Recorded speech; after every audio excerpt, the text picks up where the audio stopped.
주님의 이름으로 환영합니다. 10월 셋째 주일 함께 사도신경 하심으로 예배를 시작하겠습니다. 전능하사 천지를 만드신 하나님 아버지를 내가 믿사오며 그 외아들 우리 주 예수 그리스도를 믿사오니 이는 성령으로 잉태하사 동정녀 마리아에게 나시고 본디오 빌라도에게 고난을 받으사 십자가에 못 박혀 죽으시고 장사한 지 사흘 만에 죽은 자 가운데서 다시 살아나시며 하늘에 오르사 전능하신 하나님 우편에 앉아 계시다가 저리로서 산 자와 죽은 자를 심판하러 오시리라. 성령을 믿사오며 거룩한 공예와 성도가 서로 교통하는 것과 죄를 사하여 주시는 것과 몸이 다시 사는 것과 영원히 사는 것을 믿사옵나이다. 아멘. 사랑과 은혜가 풍성하신 하나님 감사합니다. 주님 앞에 또 저희들을 부르시고 이렇게 온라인으로 예배를 또 드리게 해주심을 감사합니다. 어떤 형태로 예배를 드리든지 주님 홀로 영광 받으시고 우리 안에 하늘의 지혜와 총명과 은혜와 사랑으로 충만케 채워 주옵소서. 이 모양 저 모양으로 주님 앞에 무릎 꿇은 당신의 자녀들 기억하시고 이 재단을 기억하셔서 정말 이 재난의 시대에 참된 교회의 모습과 참된 그리스도인의 모습을 갖추어가는 저희가 되게 하여 주옵소서. 오늘도 하나님의 말씀이 올바로 전파되게 하시고 그 말씀이 영혼 속에 씨앗이 되어서 하나님께서 원하시는 풍성한 열매 맺는 이 시간의 예배가 되게 하여 주옵소서. 당신께 드리는 간절한 기도들이 있습니다. 하나님이여 성도들의 기도를 기억하시고 성도들의 기도가 향불이 되어 주의 제단에 올라간다 하셨사오니 하나님께서 그 향불을 흠양하셔서 각자 필요한 것들로 하나님께서 채워주옵소서. 오늘도 성령의 은혜 충만케 하시며 하나님께서 모아주신 이 제단이 하나님의 역사를 이루어가는 복된 제단 되게 하여 주옵소서. 예수 그리스도 이름으로 간절히 기도합니다. 아멘. 오늘 허락하신 하나님의 말씀은요, 이 로마서 1장 1절로 2절 말씀입니다. 로마서 1장 1절과 2절 말씀 봉독합니다. 예수 그리스도의 종 바울은 사도로 부르심을 받아 하나님의 복음을 위하여 택정함을 입었으니 이 복음은 하나님이 선지자들을 통하여 그 아들에 관하여 성경에 미리 약속하신 것이라. 아멘.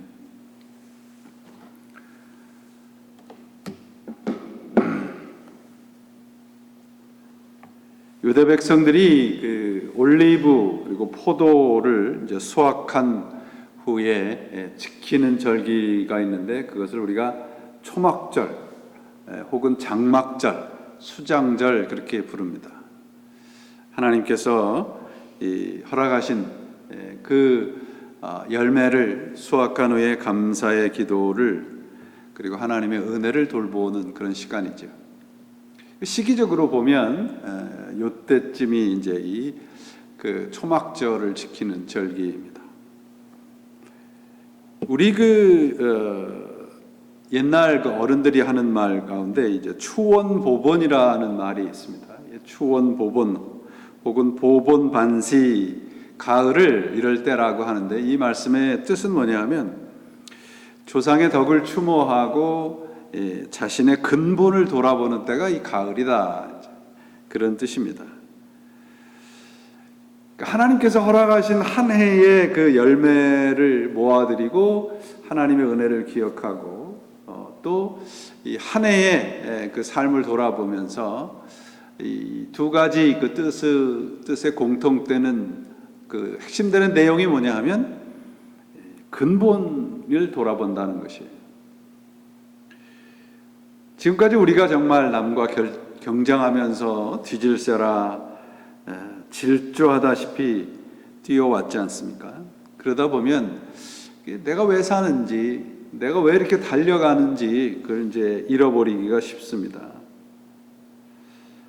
사도 바울은 나는 누구인가라고 하는 그 질문의 답을 그리스도 안에서 찾습니다. 나는 작은 자요, 종이요, 그리고 그리스도의 부르심을 받은 사람입니다 라고 우리들에게 선포를 합니다.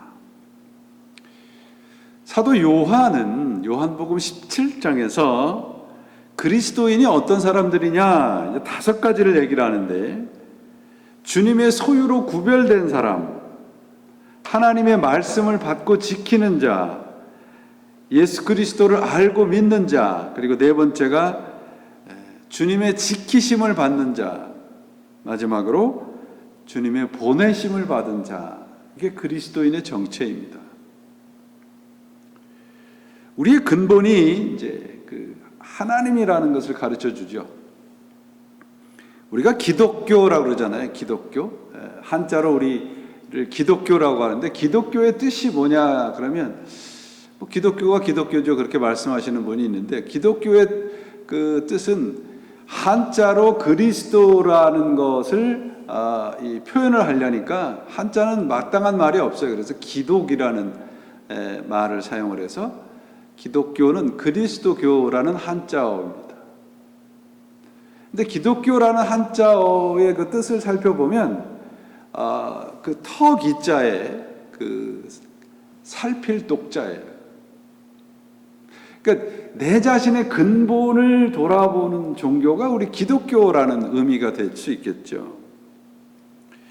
기초를 살핀다는 거예요. 근본을 살피는 거예요. 그게 우리 기독교라고 하는 걸 이제 중국 그 한자를 통해서 이렇게 표현한 것입니다. 우리 인생의 근본이 우리가 아니고 그리스도라고 하는 것을 살피며 살아가는 사람들이 근본을 살필 줄 아는 사람들이에요.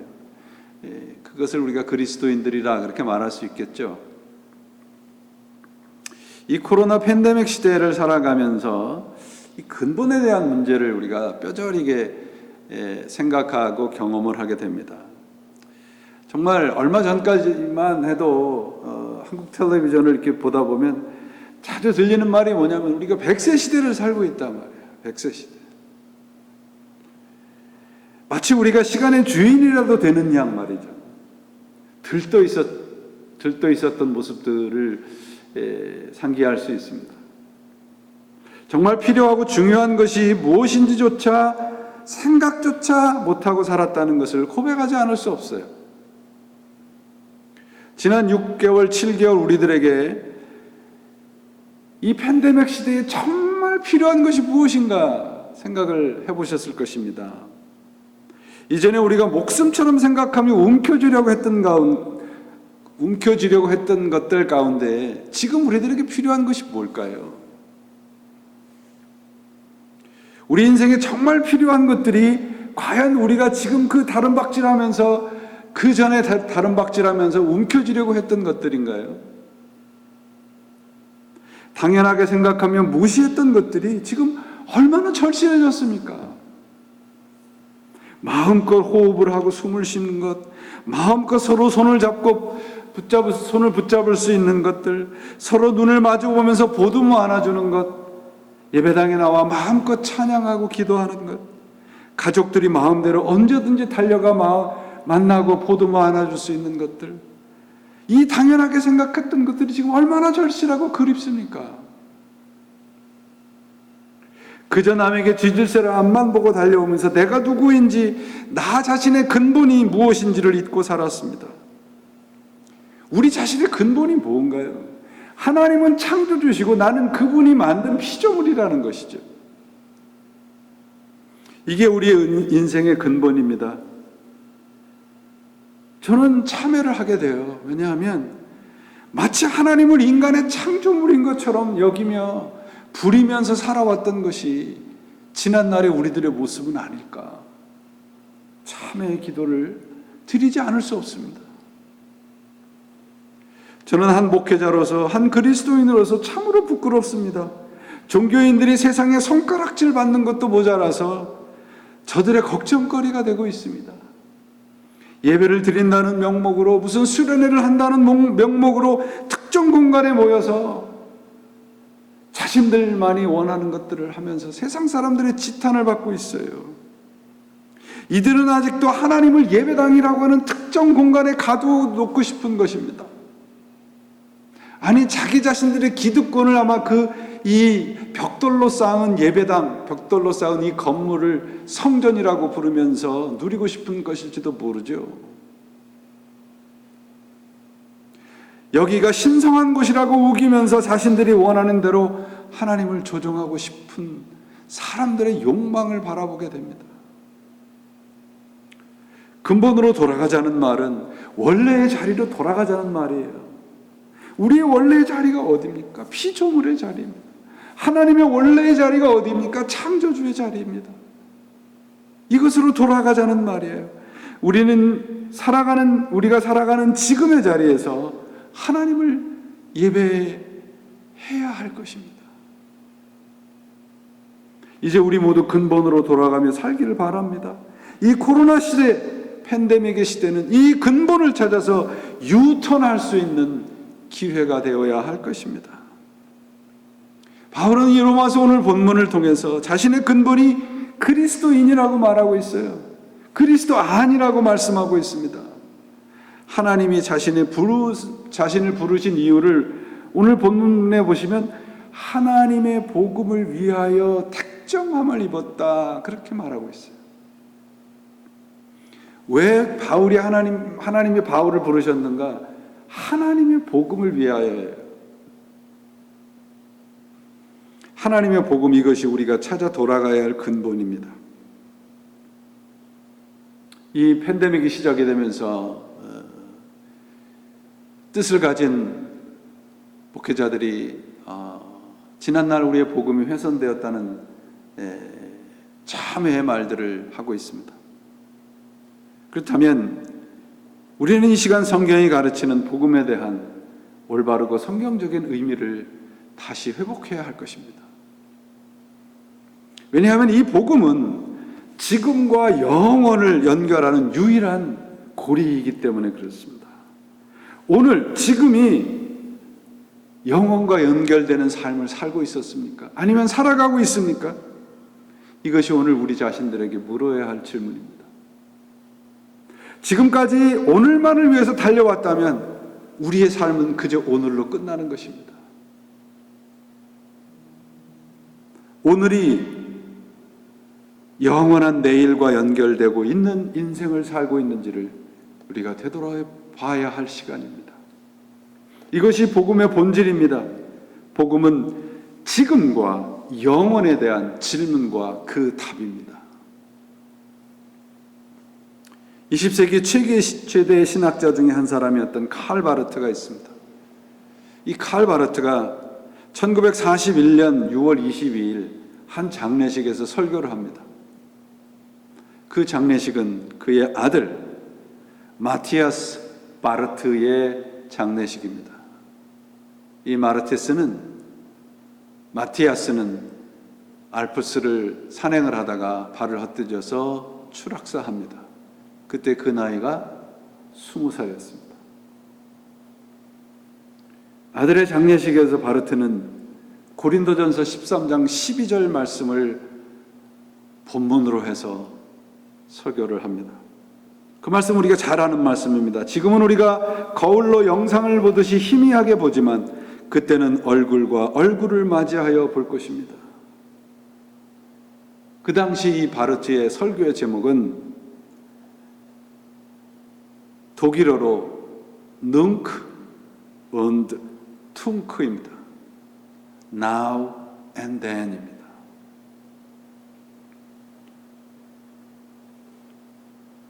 그 바르트는 이런 말을 해요. 우리가 살고 있는 지금과 내 아들이 지금 가서 있는 그때는 연결되어 있다. 우리는 지금의 세대를 살고 있지만 우리는 결국 그때에 다 만날 것이고 모든 것이 분명해질 것입니다. 예수 그리스도 안에서 지금과 그때, 눈크와 통크는 연결되어 있다는 거예요. Now and then. 그 설교를 인용을 할게요. 예수 그리스도 안에서 지금과 그때 이 두 사이에는 조금의 거리도 없습니다. 지금 우리 마티아스는 여전히 예수 그리스도 안에 있습니다. 그러나 그 아이는 지금 우리의 모습이나 그 아이의 생전의 모습과는 전혀 다른 모습으로 살아 있습니다. 마티아스는 변함없는 동시에 완전히 다르게 변화되었습니다. 지금과 그때가 now and then이 나누어진 게 아니고요, 예수 그리스도 안에서 연결되어 있다는 것입니다. 그 연결점이 예수 그리스도의 곧 복음이에요. 그래서 우리는 지금이라는 시간을 살아가면서, 지금이 어려운 시간을 살아가면서 우리는 그때에 대한 소망을 품고 있기에 오늘 지금의 시간을 견디고 승리할 수 있는 겁니다. 왜? 지금이 그때와 연결되어 있기 때문이죠. 지난주부터 살펴봤던 로마서는요, 바울이 한 번도 만나보지 못한 로마에 있는 소수의 교인들을, 그리스도인들을 향한 편지입니다. 잘 아시듯이 그 당시 로마는 모든 세계의 중심이었습니다. 로마서는 그래서 세계의 중심, 곧 이방인들을 향한 복음의 선포였던 것이죠.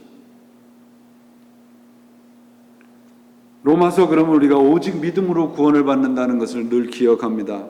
근데 로마서는요, 구원에 대한 가장 조직적이고 가장 구체적인 가르침의 책입니다.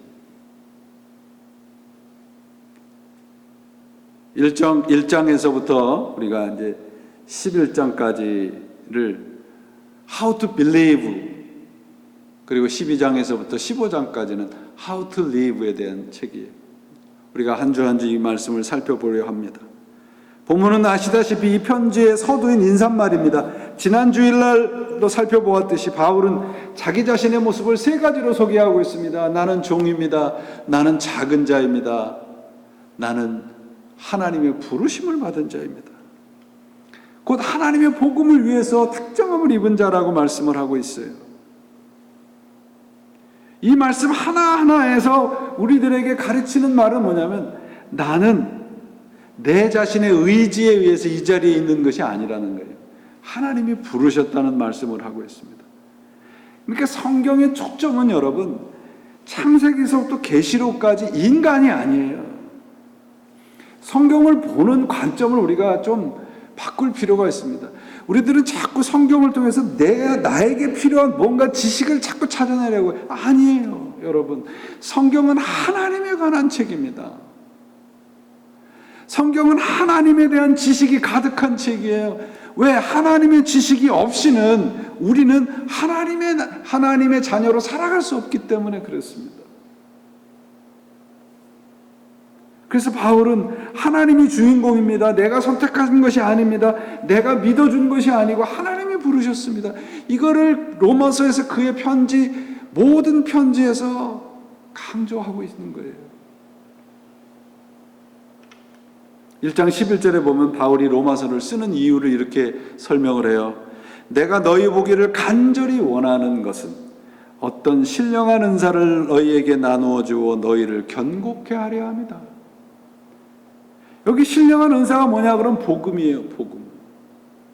로마에 있는 교인들이 그 복음에 대해서 잘 몰라서 내 성격대로, 내 취향대로, 내가 원하는 대로 믿으려고 하는 것을 조심스럽게 지금 경고하면서 이 말씀을 하고 있는 겁니다. 그래서 복음을 뭐라고 설명을 하고 있어요? 신령한 은사예요, 은사. 누군가 준 거란 말이죠. 내가 믿어서 얻은 게 아니고. 복음이란 이처럼 내가 획득하거나 성취하는 것이 아닙니다. 성경이 말하는 교만은 여러분, 내 열심과 내 노력과 내 어떤 그 능력으로 하나님에 관한 것을 내가 깨닫고 얻으려고 하는 것입니다. 그래서 오늘은 복음에다 초점을 맞추어서 여러분과 함께 은혜를 나눠보려고 해요. 복음은 우리 잘 아듯이 뉴앙겔리온이라고 합니다. 그런데 이 로마서를 그냥 우리 그 한글 번역으로 읽어보면 바울이 복음이라고 썼던 그 복음이라는 단어가 다른 데서 사용된 복음이라는 단어와 차이가 있다는 거 발견하지 못하는데요. 헬라어의 원문으로 이 바울의 서신을 읽다 보면, 특별히 로마서를 읽다 보면 바울이 뉴앙겔리온이라는 이 단어를 사용할 때는 바울만 사용하고 있는 독특한 용법을 사용하고 있습니다. 여기에는 깊은 의미가 담겨져 있어요. 이 복음이라는 유앙겔리온이 로마서에는 10번, 신약 성경에는 77번인데요. 이 로마서에서 10번 사용하는 유앙겔리온이라는 말씀 속에는 정말 너희들은 복음이 뭔지 모르고 있구나. 그래서 복음이라고 하는 건 이런 거야 라고 하는 것을 가르치기 위해서 바울만 사용하고 있는 특별한 전미사를 사용하고 있어요. 바울이 말하는 복음은 헬라 사람, 히브리 사람, 로마 사람들이 말하고 알고 있는 유앙겔리온보다 더 깊고 더 우리가 상상할 수 없는 의미가 담겨져 있다는 말입니다. 헬라 사람들은 유앙겔리온이 복음이라는 것은 어떤 의미인가 그들은 승리의 의미입니다. 전쟁에서 승리했습니다. 그러면 그들이 유앙겔리온, 우리가 승리했습니다. 기쁜 소식이죠. 그리고 뭔가 어떤 행운을 얻었을 때 그거를 이제 복음, 유앙겔리온 이렇게 얘기합니다. 히브리 사람들은 구약에서는 베스오라이라는 단어를 사용했는데요. 이것도 이 어떤 종교적이거나 신비스럽거나 이런 의미로 사용된 게 아니고 세상에서 사용하는 의미입니다. 헬라 사람들과 마찬가지로 승리, 좋은 것 이런 소식에다가 이 히브리 사람들은요, 기쁜 소식이라는, 기쁨이라는 의미를 한 가지 더 담고 있어요. 그래서 이 히브리 사람들은 좋고 내가 원하는 소식을 전해주면 그 사람을 칭찬하고 그 사람에게 상급을 주지만, 내가 원하지 않고 나에게 나쁜 소식을 전해주면 그 사람을 그 자리에서 죽이는 경우도 허다했단 말이죠. 마지막으로 로마의 뉴앙겔리온이라는 복음은 뭐냐 그러면 황제와 관련되어 있습니다. 황제가 탄생됐을 때, 황제가 왕으로 황제로 즉위했을 때 이것이 그들에겐 기쁜 소식인 거예요. 그게 그들에겐 뉴앙겔리온입니다. 그 당시 여러분, 전 세계를 의미하는 것은 무엇입니까? 헬라, 히브리, 로마잖아요.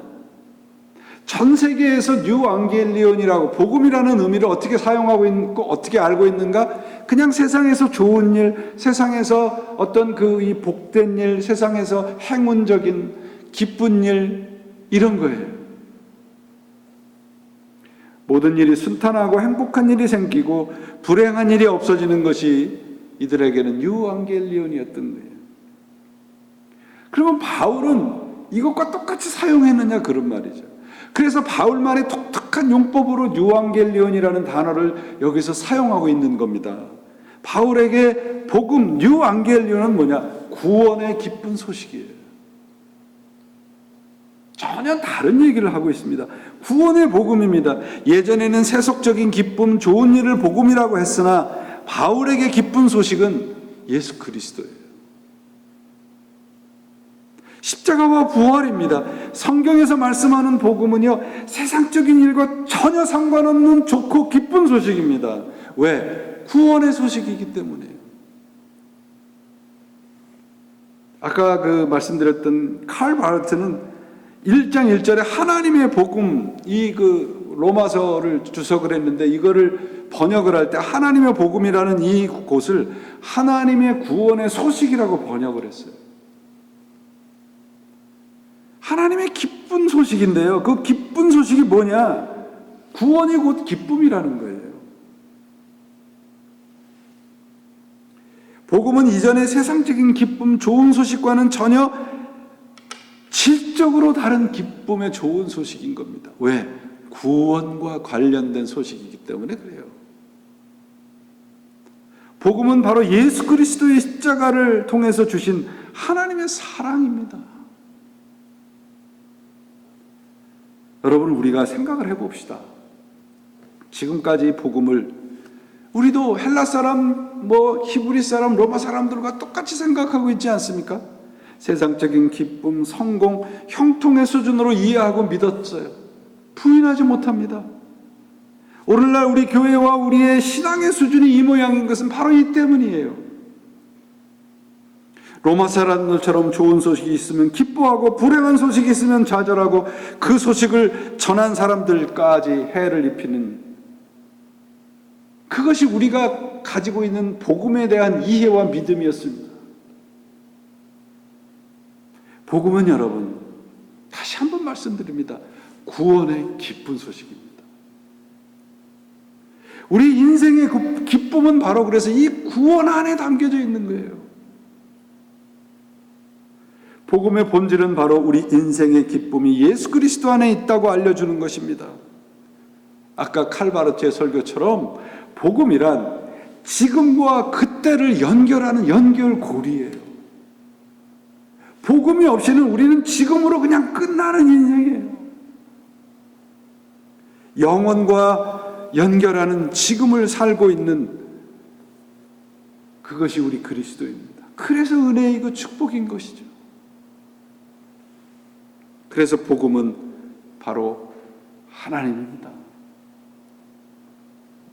여러분들이 바울 서신 신약 성경에 다 읽어보면 복음에 대해서 복음을 설명할 때 뭐라고 설명하냐면 구원의 복음, 평안의 복음, 은혜의 복음, 영광의 복음, 이렇게 설명하고 있어요.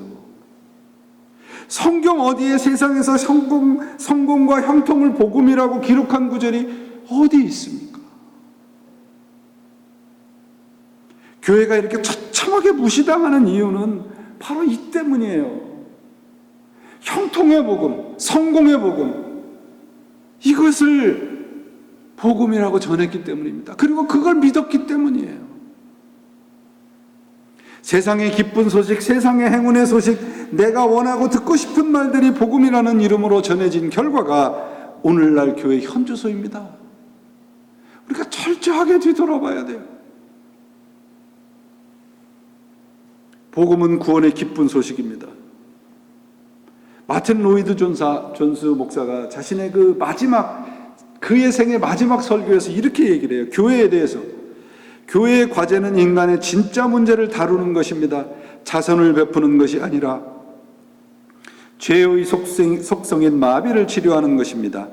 이것이 교회의 독특한 메시지이며 교회가 해 아래 다른 모든 조직과 구별되는 것입니다. 교회는 영혼의 전문가입니다. 교회는 문화센터나 상담소, 사회단체가 아닙니다. 교회의 소명과 임무는 인간의 영혼을 치유하고 그들의 마비시키는 원인을 찾아내 치료하는 것입니다. 인간의 문제는 지성이나 감성이나 다른 어디에 있는 것이 아니라 바로 영혼에 있습니다. 영혼이야말로 존재의 본질이며 삶의 중심입니다. 복음이 무엇입니까? 우리 영혼에 구원이 있다는 것이에요. 여러분은 어떤 장르의 복음을 좋아하십니까? 교회들이 이렇게 메뉴판을 내놓는 거예요. 어떤 취향의 복음을 원하십니까? 복음에는 그 어떤 종류나 장르나 메뉴가 없습니다. 복음은 하나입니다. 구원의 복음입니다. 영원 구원의 복음입니다. 이것이 기쁜 소식입니다. 설교 초대 말씀드렸던 칼바르트, 그 아들의 죽음은 세상적으로 슬픈 소식입니다. 복음이 아니죠. 그런데 그는 그 나쁜 소식에 주저앉아 있지 않습니다. 왜? 그가 믿는 복음이 지금과 아들이 있는 그때를 연결시켜주고 있기 때문입니다. 예수 그리스도 안에서 연결되어 있어요. 그래서 기쁜 소식인 겁니다. 여러분, 천국이 아픔도 없고 슬픔도 없고 행복과 기쁨만 있는 곳입니까? 아니에요, 여러분. 천국은 하나님이 계신 곳이에요. 그 존 파이프 목사가 그런 얘기를 해요. 아픔도 없고 슬픔도 없고 아무런 불행도 없는 천국인데 하나님이 없다면 나는 그런 천국 사모하지 않겠다. 복음은 천국으로 가는 길을 가르쳐주는 방법이 아니라 하나님으로 가는 길, 그분의 은혜로 가는 길입니다. 하나님이 우리와 함께 있습니다. 이것이 복음입니다. 더 이상 다른 복음은 없습니다. 없어야 합니다. 그래서 복음은 하나님입니다. 복음은 예수 그리스도입니다. 본문 로마서 1장 1절에 자신을 택한 이유를 하나님의 복음을 위하여라고 말씀을 하면서 2절에 복음이 무엇인지를 구체적으로 이렇게 설명하고 있어요. 이 복음은 하나님의 선지자들을 통하여 그의 아들에 관하여 성경에 미리 약속하신 것이라. 사람의 필요성이나 사람의 요구에 의해서 복음이 우리들에게 주어진 것이 아니라는 얘기예요. 하나님의 계획 안에서, 하나님 안에서 우리들에게 주어진 겁니다. 복음은 하나님이 결국 모든 것을 합동하여 선을 이루시겠다고 하는 하나님의 의지고 집념이에요. 그래서 기쁜 소식인 거예요. 우리에게 허락된 영원한 나라는, 우리에게 허락된 그때는 오늘과 연결되어 있습니다. 예수 그리스도 안에서. 이것을 믿는 것이 그리스도인이요, 이 내용이 복음입니다. 다른 복음은 없습니다.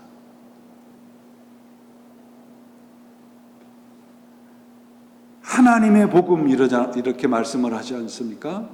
이건 하나님에 대한 복음이 아니라 하나님의 복음이에요. 곧 하나님이 주체가 돼서 우리를 구원하시고 우리를 완성하시고 우리를 영광의 자리에 앉게 하신단 말이에요. God is the gospel이에요. 하나님이 복음이에요. 복음을 말할 때마다 바로 이 하나님의 이 God's initiative, 주도권을 기억을 하셔야 됩니다. 왜냐하면 여러분, 하나님이 우리를 쥐고 계시다면 우리는 반드시 승리할 것이기 때문에 그렇습니다. 내 상상과 기대와 내 취향대로 믿었던 것에서 이제 이 하나님의 주도권을 붙잡아야 돼요.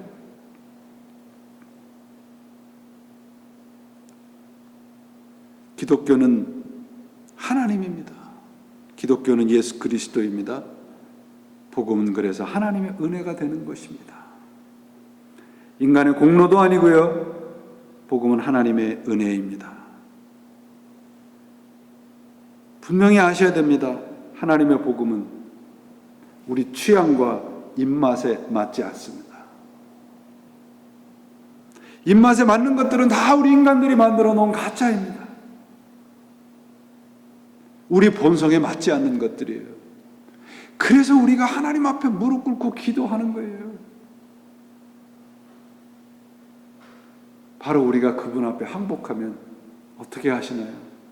우리는 결코 죽었다 깨어나도 하나님을 맞춰갈 수 없어요. 그런데 하나님이 우리를 맞춰가신단 말이죠. 그래서 복음이에요. 그래서 기쁜 소식이에요. 그래서 좋은 소식이에요. 결국 하나님이 당신의 은혜와 사랑으로 우리의 취향과 본성까지 바꾸셔서 당신이 원하는 자리에 우리를 함께 놓으실 것입니다. 저는 이걸 분명히 믿습니다. 왜? 그것이 복음의 본질이기 때문에 그렇습니다. 사랑하는 여러분, 우리는 참으로 불안하고 불확실한 시대에 살고 있습니다. 두려움과 공포가 일상이 되었습니다. 이럴 때 우리가 해야 할 일은요, 우리 자신을 지키는 그 겉옷, 외피를 단단하게 만들어야 합니다. 그 겉옷, 외피가 세상적인 것이면 안 됩니다.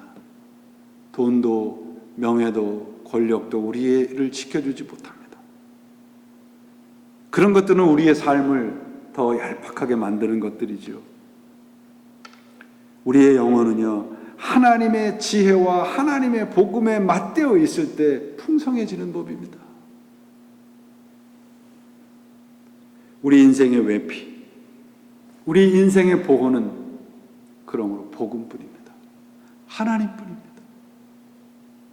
하나님의 복음, 이것이 우리 믿음과 인생의 근본이며 우리 인생의 유일한 보호막입니다. 복음 속에 있는 믿음은 지금이라는 이 시간과 상황을 뚫고 영원과 연결될 것입니다. 저는 이거를 분명히 믿습니다. 이런 믿음이 우리의 삶을 든든하게 만드는 용기가 됩니다. 여러분, 믿음은 용기입니다. 어떤 용기인가요?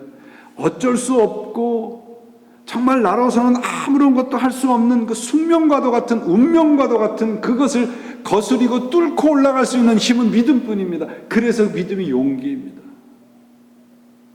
지금 이 어렵고 힘든 코로나의 팬데믹 시대를 거스르고 뚫고 올라갈 것은 무엇입니까? 바로 복음의 믿음입니다. 하나님뿐이기 때문에 그랬습니다. 하나님이 우리들에게 그런 믿음, 그런 용기를 허락하셨습니다. 우리의 운명이, 우리의 상황이 왜 이 모양일까? 우리는 그렇게 불평할 수 있습니다. 그러나 우리들에게 믿음을 주신 것은 우리의 자리에서, 지금의 자리에서 일어나 거슬러 올라가면 바로 하나님은 하나님을 분명히 명확하게 볼 수 있는 그때의 그 자리로 연결시켜 주실 것입니다. 지금과 그때는 둘로 나눠지는 것이 아니기 때문입니다. 현재 우리가 주 예수 그리스도를 따르는 가운데 그분과 함께 지금의 시대를 복음으로 살아가시면 우리는 어느 순간 그때 하나님과 함께 살게 될 것을 믿습니다. 그때가 지금과 얼마나 가까웠습니까? 여러분, 하나님이 복음입니다. 이 하나님이 우리와 함께 하십니다. 이것만 기쁘고 좋은 소식입니다. 그래서 지금은 힘이 들고 어렵지만 이 지금 하나님과 함께 살아갈 때 이 지금 하나님의 완성의 자리인 그때 그 자리와 연결되게 될 것입니다. 우리의 소망은 거기에 있습니다. 그래서 우리는 지금의 이 어려움을 뚫고 지나갈 수 있습니다. 그때까지 하나님이 우리와 동행하실 것입니다. 하나님이 우리를 간섭하실 것입니다. 하나님이 우리에게 용기를 주실 것입니다. 하나님이 우리를 완성하실 것입니다. 그래서 하나님만이 복음입니다. 이 복음의 능력으로 승리하시고 우리와 함께 바로 그때의 자리에서 주님을 명확히 보는 날까지 지금을 믿음으로 이겨가신 그리스도인 복음의 사람으로 살아가시기를 예수 그리스도의 이름으로 축원을 드립니다. 기도하시겠습니다. 하나님, 감사합니다. 참으로 저희들 두렵습니다. 또 어렵습니다. 무엇을 어떻게 해야 할지를 저희들 스스로는 잘 알지 못합니다. 그래서 주님을 더욱 붙잡게 됩니다. 다른 것 붙잡지 않고 주님 안에 있는 구원의 복음을 붙잡는 저희들이 되게 하셔서 구원의 소식으로 지금의 이 자리가 주님 만나는 그때의 자리까지 연결되는 복된 사람으로 살아가도록 도와주옵소서. 이제는 우리 주 예수 그리스도의 은혜와 하나님 아버지의 크신 사랑과 성령의 감화 감동하심과 교통하심이 오늘도 말씀을 듣고 지금의 이 어려움을 복음으로 이겨 뚫고 지나가 주님 만나는 그 자리까지 승리로 다름박질하기를 원하는 당신의 자녀들 위해 지금으로부터 영원히 함께 하시기를 간절히 축원하옵나이다. 아멘.